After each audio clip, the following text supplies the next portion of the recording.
She saved a billionaire she had never met, never suspecting his hidden truth would reshape her fate. Hello everyone.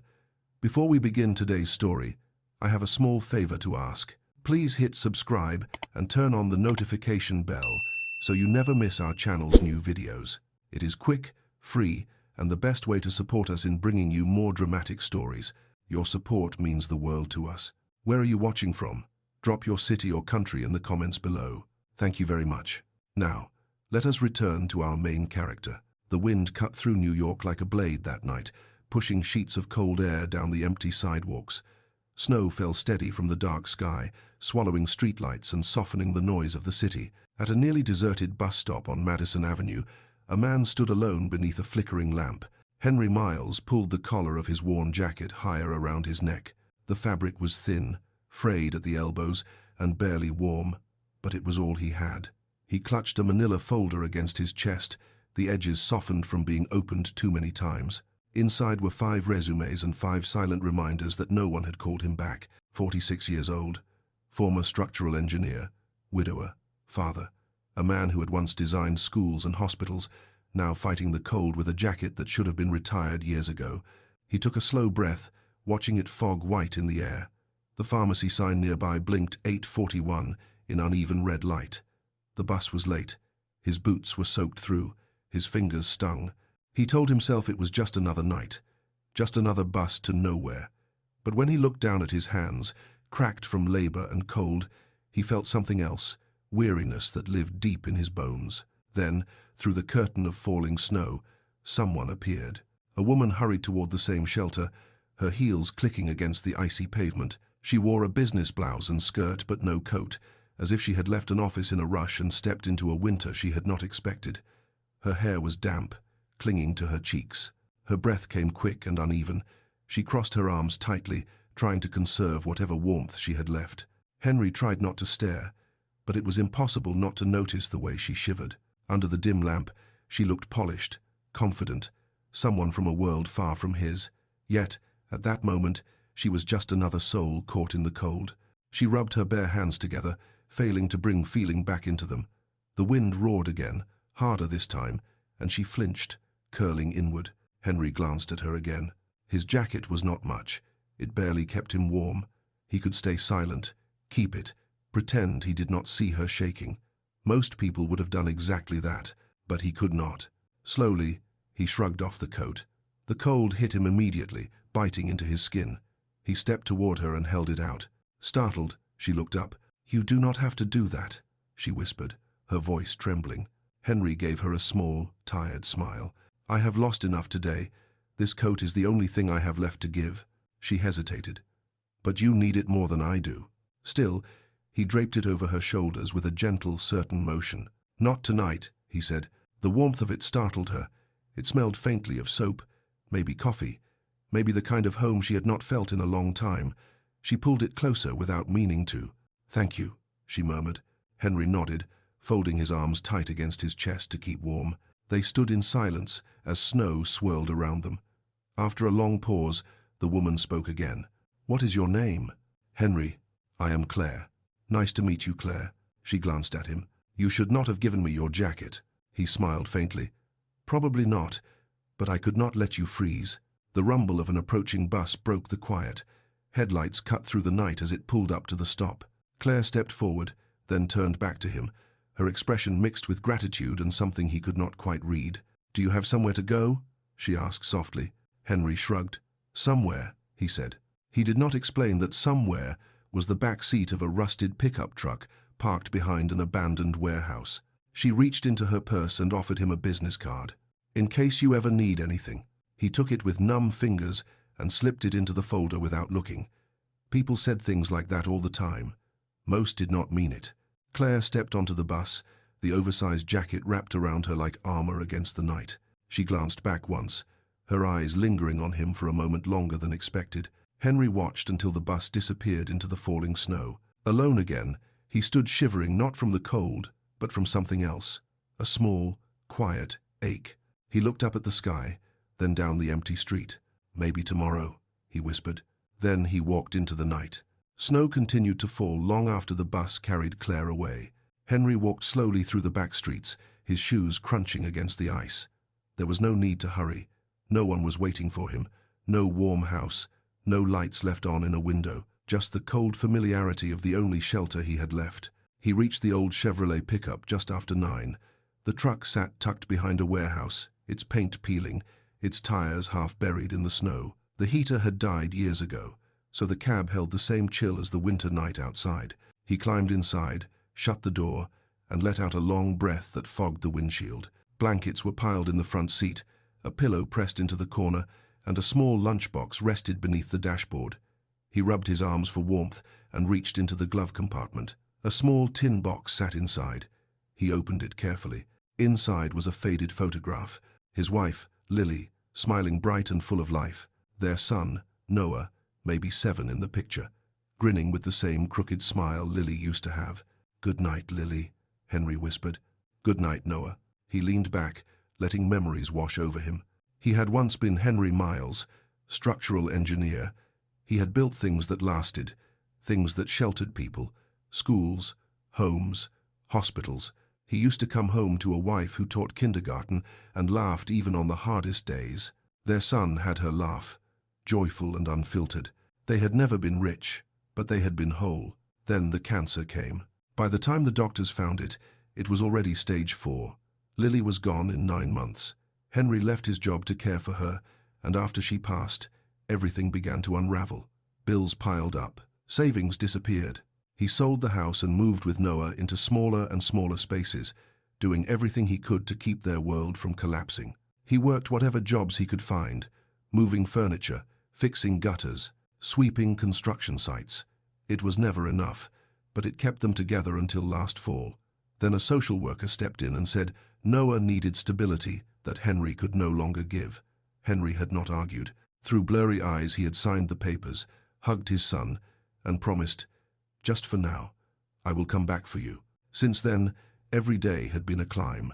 The job fair lines, the workshops, the library hours spent studying building codes. He had a plan, slow, quiet, but real.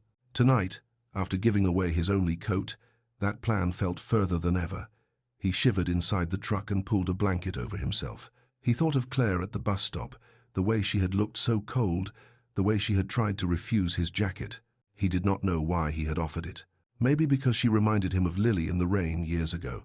Maybe because he needed to feel like he still had something good inside him. Maybe because he wanted proof that he was still the man who gave more than he took. Outside, the snow thickened. Henry curled under the blanket and closed his eyes. He did not have much, but he still had himself. For tonight, that would have to be enough.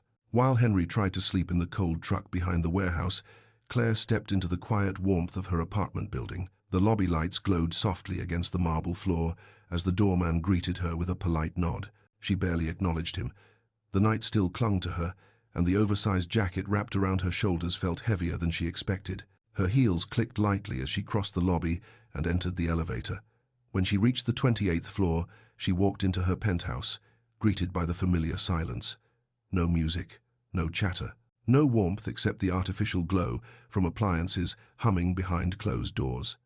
She set her purse down and pulled the jacket off slowly. She had not meant to take it. She had even tried to refuse it. But Henry had insisted with a quiet determination that left no room for argument. Now the jacket looked awkward in her hands, far too worn for someone who lived in a place like this, but somehow warmer than anything she owned. She was about to set it aside when her fingers brushed something inside the inner pocket. Curious, she reached in and pulled out a folded piece of paper. The edges were soft, worn from being handled over and over. The corners were creased, smudged with fingerprints. She unfolded it gently. It was a child's drawing done in crayon. 2 stick figures stood hand in hand beneath a crooked sun.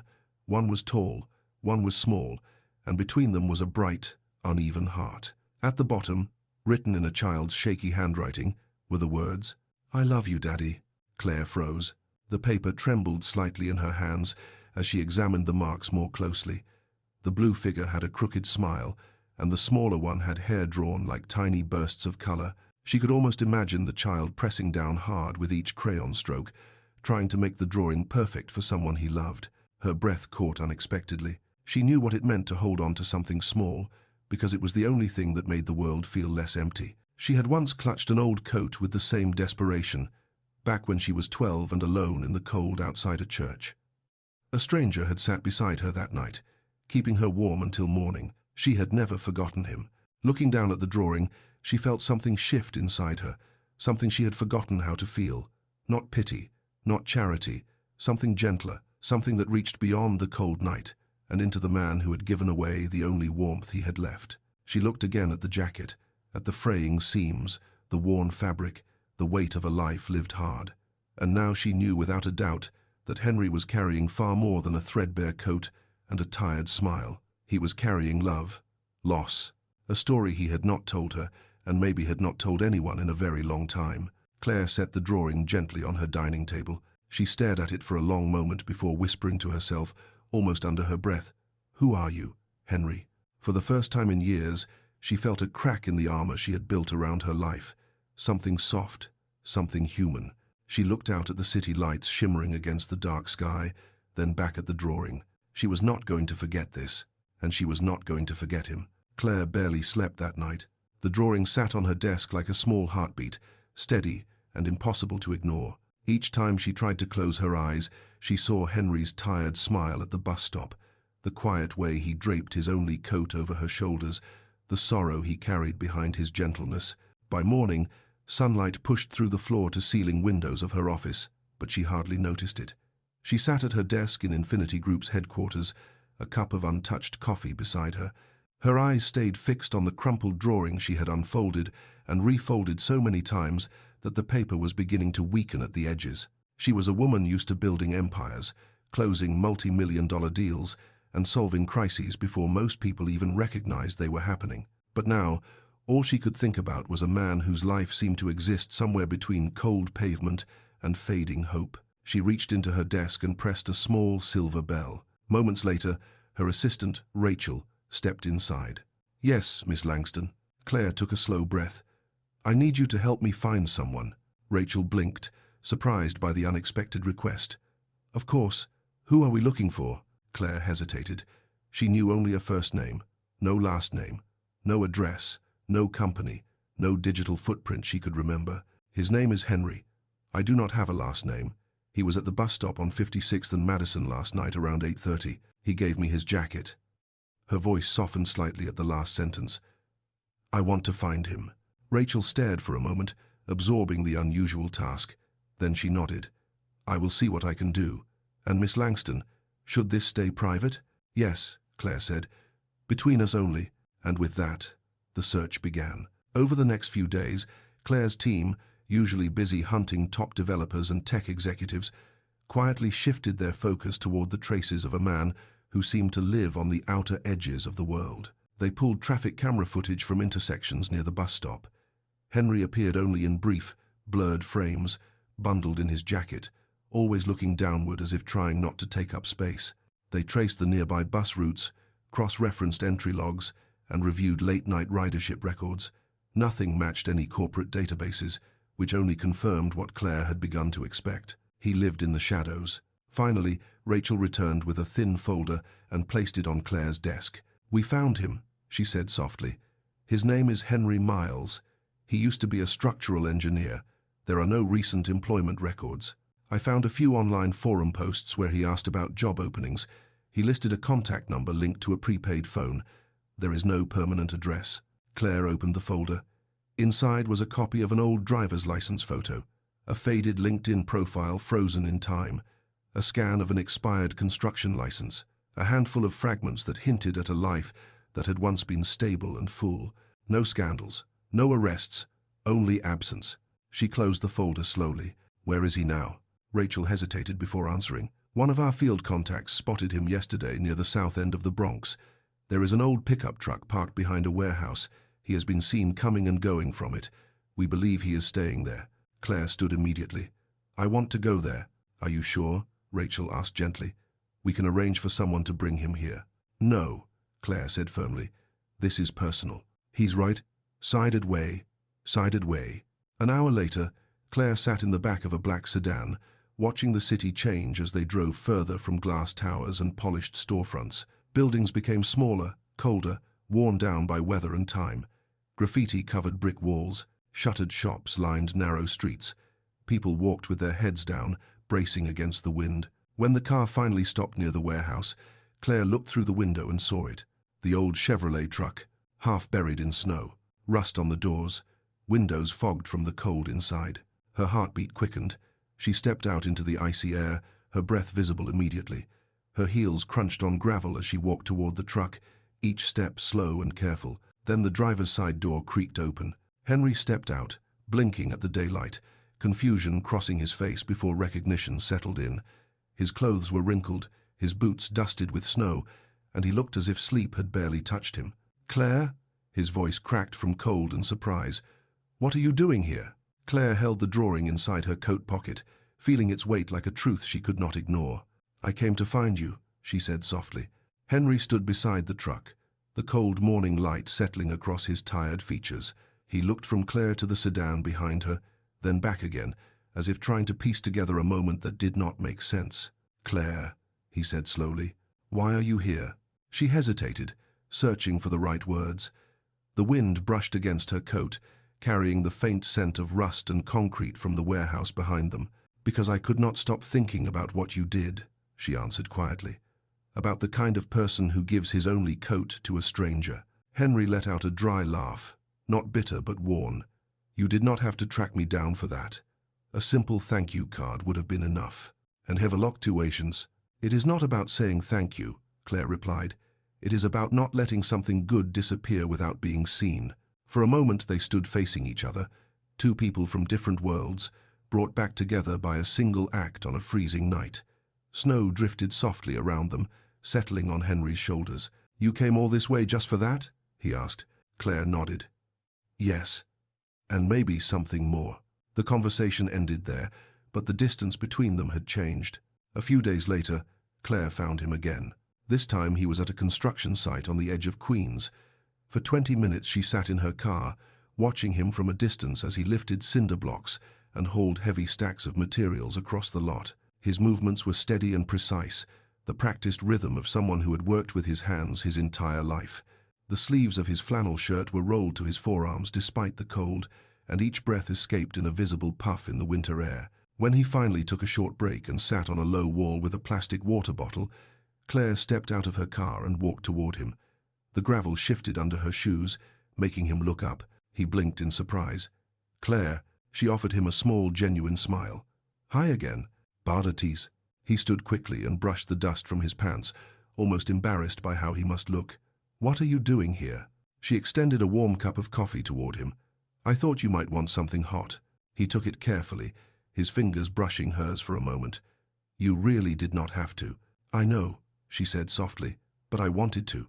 They stood together in a quiet pocket of the noisy site, the cold air swirling around them. After a few seconds, Claire spoke again. "Would you come with me for a little while? There is something I would like to show you." Henry glanced at his work boots, then toward the foreman watching from a distance. "I still have a few hours left on shift." "I already spoke to him," Claire replied. "I told him you had an interview." Henry raised his eyebrows. "I do not have an interview." "You do now," she said, a faint smile tugging at the corner of her mouth. Henry let out a short, surprised laugh. "All right, let us see what this is about." He followed her toward the car. They drove in silence, Henry fidgeting occasionally, conscious of his dusty jeans and the sweat at his collar. Claire did not seem to notice. When the car pulled up to Infinity Group's downtown headquarters, towering glass reflected the pale winter sky. Henry stepped out slowly, staring at the vast lobby through the glass doors. "I do not belong here," he whispered. Claire turned toward him. "Just come upstairs, because—" And with that, the second encounter became something neither of them could take back. Henry followed Claire through the lobby, his steps slow and unsure. The polished marble floor reflected the overhead lights, and people in crisp suits moved with practiced purpose. Henry kept his hands close to his sides, as if afraid to touch anything. "I do not belong here," he whispered again. Claire glanced at him gently. "Just come upstairs." "Because." They entered a private conference room on a high floor, its walls made of glass that overlooked the Manhattan skyline. Henry hesitated at the door before stepping in. He cleared his throat, trying to mask how overwhelmed he felt. "So," he said carefully, "what is all this about? Returning the coat?" Claire shook her head. No, this is not about the coat. I kept that. It is mine now. Henry blinked, unsure if she was joking. All right, he murmured. Claire walked to the table, her expression soft but steady. I did not come to thank you, she said. I came because you reminded me of something I forgot. He frowned slightly. What do you mean? She sat across from him, her eyes steady on his. For years I buried myself under boardrooms, deadlines, and numbers. I forgot that real change does not always come from strategy or innovation. Sometimes it begins with kindness. She paused. You made me remember that. 2. Davidio's radiance. Henry shifted uncomfortably. Claire, I am just a man trying to survive. And that is exactly why I brought you here. She slid a folder across the polished table. Henry stared at it for a moment before opening it. Inside was a detailed proposal, a contract, and a job description he did not understand. He looked up. What is this? It is a new position, Claire said. One I created. He flipped through the pages, confused. Cultural and human values advisor? Yes, Claire replied. Someone who sits in on department decisions, training programs, and development discussions. Not to talk about profits or numbers, but about people, about compassion, about the things we forget when we are chasing the next milestone. You want me to do that? He asked, astonished. I want you to help shape the heart of this company. Henry let out a short, uneasy laugh. Claire, look at me. I do not have a degree in psychology. I did not graduate from Harvard. I sleep in a truck. I used to be an engineer, but I have not built anything in years. You built a moment I will never forget, Claire said quietly. He looked away, overwhelmed. This feels like charity. It is not, she said firmly. This is a role only you can fill. You know what it feels like to be invisible, to be passed over. And yet on the coldest night of the year, you stopped and gave your only coat to a stranger. That tells me more about leadership than any resume ever could. Hof. Henry swallowed hard, his throat tight. I am not qualified. Claire leaned forward, her voice steady. You do not need a degree to teach people how to care. You live it every day. He stared down at the proposal again. The words blurred slightly at the edges, not from confusion but from something else rising inside him. Hope. A quiet, fragile spark he had not felt in years. Henry closed the folder slowly, then pushed it toward Claire as if it was something fragile he was afraid to break. I cannot do this, he whispered. Claire's brow tightened. Henry, you have not even given it a chance. I do not need to, he said, standing from the chair. This is not my world, Claire. People here speak in numbers and projections. They talk about next quarter and long-term strategy. I do not belong in a room like this. You belong exactly where kindness is needed, she replied. Henry shook his head. No, you are trying to give meaning to something that was simple. I saw a woman freezing on the street and gave her my coat. That is not heroism. That is just being human. And that, Claire said, is what I want in this company. But Henry was already stepping back, distancing himself from the table, the glass walls, the skyline, and from her. You do not understand, he said, his voice cracking. I live in a truck. I shower at public gyms. I wash my clothes in a sink. I have nothing. I am nothing. And you are offering me a job in the tallest building I have ever stood in. Do you hear how ridiculous that sounds? Claire stood as well. Henry, you are not nothing. He closed his eyes for a moment, steadying himself. You are kind, Claire, and I can tell you mean well, but I cannot be your project. Those words landed heavy and sharp. Claire took a small breath. You are not a project. You are a person who deserves a chance. Henry reached for the door. Please, do not make this harder. And dated. He stepped out into the hallway and walked toward the elevator, each step faster than the last. He pressed the call button and waited. When the doors slid open, he entered without looking back. Claire hurried after him, reaching the doors just as they were closing. Henry, she called, but the elevator had already started down. He rode to the lobby in silence, gripping the railing as if the entire world were tilting beneath him. When the doors opened, he walked straight through the lobby and outside into the cold air. The wind stung his face, but he welcomed it. It felt real. It felt like something he deserved. He began the long walk back toward the train station, stuffing his hands into his pockets for warmth. Every step felt heavy, as if he were walking deeper into the life he had been trapped in for years. A black sedan pulled up beside him. The window rolled down. Get in, Claire said softly. Henry shook his head. "Claire, please, let me go." "I cannot," she replied. "Not until you see something." Before he could argue, she pushed open the rear door. "Please," she said again, gentler this time. Something in her voice made him stop fighting. He climbed in. The car drove north, past tall buildings that slowly gave way to smaller ones, then to wide streets lined with brick apartments. Finally, they stopped in front of a community center with a faded sign that read, "Thomas's Place." Henry looked at her. "What is this?" "A place that changes people," Claire said, "including me." She stepped out and waited for him, unsure, shaken, and still hurting. Henry followed her through the doors. Inside, laughter echoed faintly through the halls. The warmth felt different here, not expensive or artificial, but human. And something inside Henry shifted for the first time. Not hope, not yet, but the feeling that maybe he was not as alone as he believed. Inside Thomas's Place, the warmth felt different from the polished walls of Infinity Group. It wrapped around Henry like a long-forgotten memory. The scent of old books, fresh paint, and warm soup drifted through the halls. Voices echoed softly from distant rooms. Nothing here was fancy, nothing gleamed with wealth, yet everything held a kind of peace he had not felt in years. Claire walked beside him, letting him take it all in. "This center," she said quietly, "is where I learned that kindness can build more than any corporation ever will." Henry looked at the walls lined with handwritten thank you notes, drawings from kids, and photos of volunteers.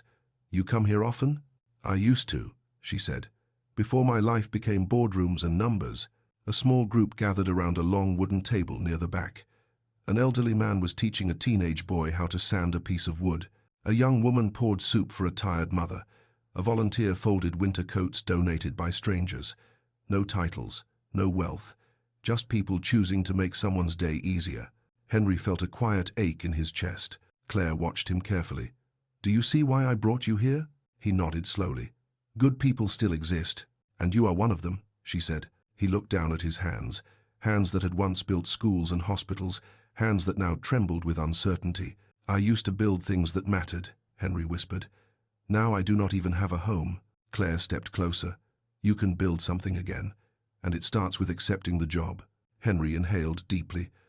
"I am afraid." "I know," she said, "but you survived worse." As they walked further down the hall, a little girl tugged at Henry's sleeve. She held out a paper flower made from folded magazine pages. "For you," she said, smiling. Henry froze for a moment before accepting it gently. "Thank you." The little girl ran off, leaving Henry staring at the fragile flower in his hand.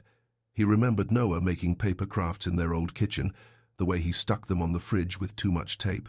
The memory hit him hard. Claire noticed. "You miss him." "I miss all of it," he said softly. "Then let this be your first step back," Claire said. "Not toward your old life, but toward the man who can build a new one." He looked around the center again, the volunteers, the families, the feeling of community. Then he looked at Claire, and something inside him began to shift. Henry set the paper flower carefully into his coat pocket and straightened his shoulders. "All right," he said quietly. "I will try. I will take the job." Claire exhaled with visible relief. "Henry, you will not regret it." The next morning, Henry walked into Infinity Group again. This time he was not escorted. He walked beside Claire. His clothes were clean, his posture steadier, his eyes clearer. The receptionist smiled at him, and for once he did not feel the need to shrink into the background. Meetings came quickly. Department leaders presented ideas. Developers spoke about new platforms. Managers discussed workplace challenges. Henry sat quietly, listening, observing, learning how people treated one another when they thought no one noticed. He did not speak during the first meeting, nor the second. Not until the third, when a junior engineer hesitated to share her idea because a senior manager dismissed it. Henry cleared his throat. "Excuse me," he said. The room turned to him. "I think her idea deserves to be heard." The manager frowned. "And you are?" Henry swallowed, then replied calmly. "Someone who knows what it feels like to be ignored." Silence washed over the room. Then Claire smiled. And in that moment, Henry realized that maybe he did have a place here after all. He was not just surviving anymore. He was beginning again. Weeks passed, and Henry's presence became a quiet but steady force inside Infinity Group. He listened more than he spoke, and when he did speak, people listened back. Departments began shifting small habits. Managers checked in with their teams more. Junior employees felt seen. Projects that once focused only on profit now included conversations about the people who would be affected by them. Claire watched the change unfold, humbled by how something as simple as compassion could ripple through an entire company. Then one morning, she called Henry into the atrium. The space was unusually bright, filled with employees gathered around a large display covered by a white cloth. Henry looked at the crowd, confused. "What is happening?" he asked softly. Claire stepped forward. "Today is the first annual One Kindness Day." Henry blinked. "What is that?" "A day to recognize how one act of goodness can reshape lives," she said. Before he could respond, she pulled the cloth away from the display. The crowd fell silent. Behind the glass was Henry's old jacket, carefully framed. The fabric was worn and faded, but it stood proudly against a velvet backdrop.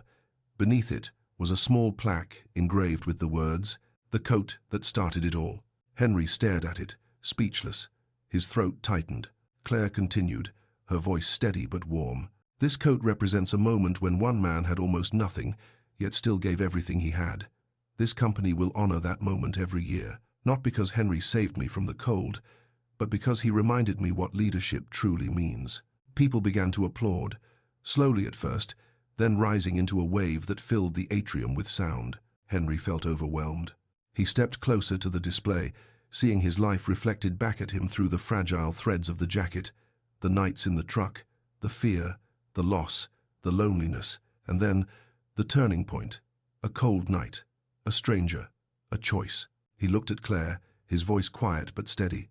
"You did not have to do this." "No," Claire replied, "but I wanted the world to know the man who changed mine." A soft stillness settled between them. He took a breath. "I am trying, Claire.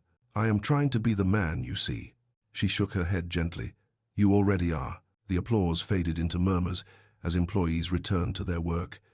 But Henry and Claire remained beside the framed jacket, standing in a silence filled with understanding. Henry finally asked, "What happens now?" Claire smiled. "Now we keep building, together." He felt it then, a sense of home.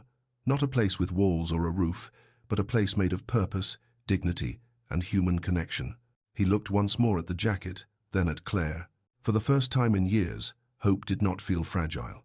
It felt real, and Henry realized that the life he thought he had lost was not gone at all. It had simply been waiting for him to find it again.